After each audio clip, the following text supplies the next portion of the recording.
je m'appelle Aurore. J'ai rencontré Lou, Emma et Morgane dans le cadre de notre association étudiante, l'association des droits humains de la Sorbonne. On s'est tout de suite très bien entendus. On est toutes les quatre très engagées sur la protection des droits humains. Et on a eu cette opportunité d'écrire un livre chez VA Éditions, qui s'intitule OK Boomers, point d'interrogation, des jeunes face aux défis du siècle, parce qu'on voulait parler de l'engagement des jeunes et de combats qui nous tiennent à cœur.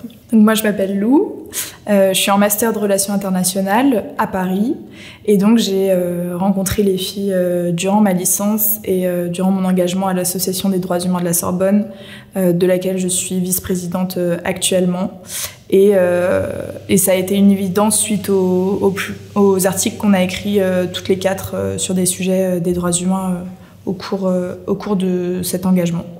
En fait, le livre, on l'a pensé principalement comme une interpellation aux générations qui sont actuellement au pouvoir, qu'on intitule les baby boomers, c'est-à-dire tous ceux qui ont plus de 50, 60 ans et qui actuellement sont aux commandes des institutions, pour leur parler de la jeunesse engagée aujourd'hui et leur montrer qu'on est prêt à prendre la relève, à prendre la parole, à défendre nos valeurs et nos intérêts et à leur faire part de nos différents combats face à la crise climatique, au creusement des inégalités.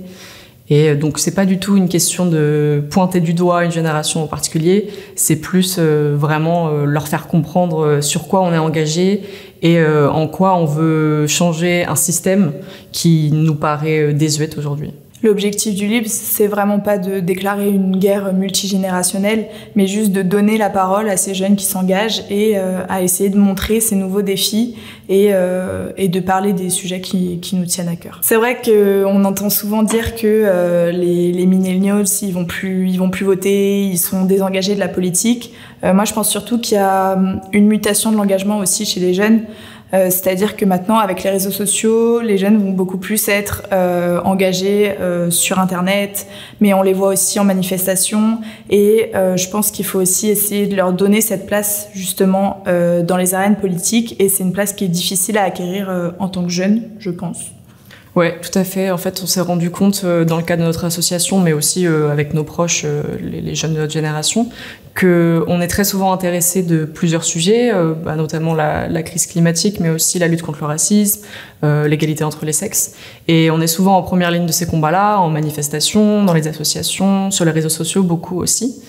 Et on voit le paradoxe avec le fait qu'on n'est pas présent dans la scène publique, dans le débat public, et qu'on va peu voter également. Mais justement, on en parle beaucoup dans le livre, de montrer qu'on est une génération engagée parce que on trouve différents moyens en fait de porter ces valeurs-là et de montrer en quoi ces combats sont centraux aujourd'hui pour notre avenir, mais aussi pour aujourd'hui à court terme. Donc, je pense pas que ça soit la faute de notre génération si on n'est pas présent dans la scène politique. Je pense qu'on a une certaine distance avec comment la politique est vécue aujourd'hui et on essaye de remettre au centre du débat public ces sujets-là de différentes manières, notamment les réseaux sociaux. En effet, les élections présidentielles arrivent très vite. Et il faut rappeler que notre livre est dans une démarche totalement apartisane et que donc on ne cite pas de personnalités politiques. Et c'est aussi parce qu'on n'a pas vraiment trouvé de candidat qui porte la parole de tous ces jeunes et qui reprend tous ces défis en montrant l'engagement des jeunes et en essayant de ne pas les oublier également. Oui, c'est ça. On n'appelle pas à voter en particulier pour un candidat. Si on fait un appel aux jeunes, c'est plus pour leur engagement personnel, leurs convictions personnelles, montrer ces convictions-là, en parler autour d'eux, s'engager sur le terrain, mais pas vraiment de s'investir particulièrement, que ce soit dans un parti ou autre, parce qu'on n'a pas identifié de parti ou de candidat aujourd'hui qui porte cette parole de la jeunesse. On est souvent les oubliés des débats. Et c'est pas, je pense pas que ce soit notre rôle d'aller dire aux jeunes d'aller voter particulièrement pour tel candidat par conviction ou par défaut, mais vraiment simplement de porter leurs revendications à leur manière en fait. Sur la question de la légitimité, je pense que On peut nous faire la critique de pas être légitime dans le sens où on a moins d'expérience que d'autres générations, on est très jeune, on n'a pas encore forcément une carrière établie, on commence tout juste à travailler ou on est encore dans les études pour certains. Mais justement, je pense que c'est une légitimité qui est différente. On a la légitimité de la résilience, on l'a vu pendant les différentes périodes de confinement et encore aujourd'hui avec les effets de la crise sanitaire. On a toujours su se réinventer pour poursuivre nos études, pour trouver un master. Pour certains, ça a été un vrai combat semé d'embûches. Et puis on a la légitimité de l'innovation aussi. On trouve plein de moyens pour s'engager, pour trouver des solutions, notamment face à la crise climatique. Et je trouve que c'est une légitimité en soi et qu'elle est assez importante pour qu'on puisse nous écouter sur ces sujets-là, parce que on est l'avenir de la France. Et à un moment, ça va être aussi ça va être notre rôle de prendre la relève et de trouver des solutions à ces problèmes-là. Donc en ça, je trouve qu'on a une légitimité innée. Et je crois pas qu'on puisse vraiment aussi comparer l'expérience des boomers avec l'expérience de notre génération, et qu'il faut justement plus travailler sur ce travail. Enfin, il faut plus faire un travail intergénérationnel et essayer de se nourrir chacun des expériences de l'autre, et non pas essayer d'être dans la comparaison permanente et dans cette question de légitimité, mais plus chacun avoir sa place et que chacun puisse se faire entendre tout simplement. Exactement, je pense que si on prend les deux générations, ceux qui sont actuellement au pouvoir et qui sont plus âgés et notre génération qui est en demande d'expérience, on a chacun quelque chose à s'apporter. Nous, on peut leur apporter notre idéalisme aussi, parce qu'on parle souvent de la jeunesse idéaliste qui porte des valeurs qui peuvent paraître éloignées pour une génération plus ancienne. Mais je pense que justement, on doit être dans cet échange-là sur ces sujets-là particulièrement. Je pense pas que ça soit forcément un livre attendu sur ces sujets-là, parce que oui, c'est des sujets dont les jeunes se saisissent beaucoup et on en parle énormément. Mais notamment dans le cadre de l'élection présidentielle, par exemple sur les sujets d'antiracisme, en ce moment on voit clairement dans les médias une montée du discours d'extrême droite et on voit un certain rejet de cette bien-pensance sur les réseaux sociaux, dans les médias, etc. Et on pense justement que donner la parole à des jeunes engagés sur ces sujets-là, c'est la première étape pour avoir un vrai débat et pas simplement non, vous êtes jeune, vous nous imposez votre bien-pensance, moi j'ai le droit de dire ce que je veux, je suis pas d'accord, etc. Non, c'est faux. Il y a la loi qui encadre, notamment sur le sujet de l'antiracisme. Il y a des candidats qui ont été condamnés, je ne citerai personne, mais qui ont été condamnés pour certains propos. C'est un sujet.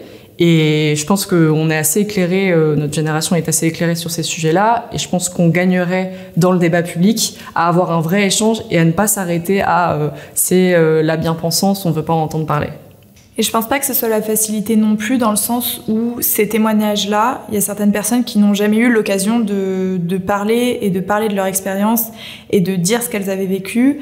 Et je trouve que c'était le moyen aussi de donner la parole à certains de ces jeunes qui sont pas écoutés dans le débat public. En fait, avant même le début de la rédaction du livre, avec les filles, on s'est dit que c'était très important de faire attention à ne pas nous présenter comme porte-parole de la jeunesse française, parce que ça veut rien dire en fait, la jeunesse française. Il y a des jeunes qui sont dans différents environnements, qui ont des opinions totalement opposées aux nôtres aussi.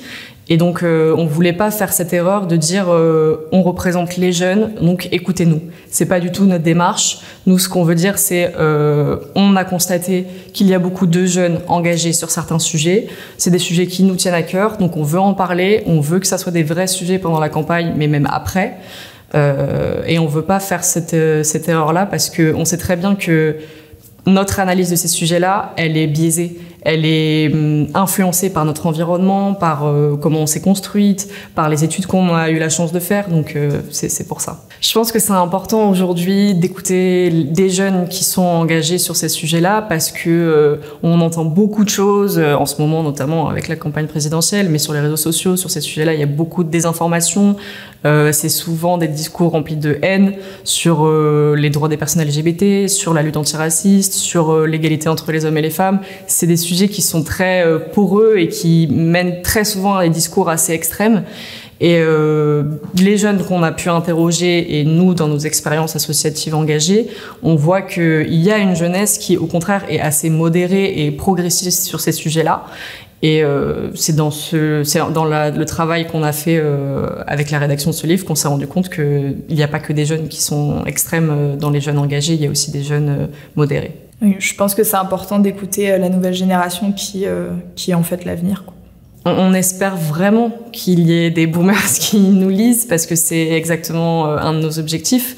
On s'adresse d'ailleurs directement à eux à la fin du livre pour leur dire on n'est pas du tout dans l'offensive, on sait que c'est des sujets sur lesquels vous n'êtes pas forcément à l'aise, mais nous on l'est, donc essayez aussi de nous laisser vous en parler d'une façon, j'ai envie de dire pédagogique, même si j'ai pas envie d'être condescendante envers les plus âgés, mais vraiment pour leur dire on sait que c'est pas des sujets sur lesquels vous êtes sensibilisés, nous on l'est, donc venez, on échange. Je suis d'accord encore une fois, et rien que dans notre entourage personnel, on sait qu'il y a des boomers qui vont l'acheter.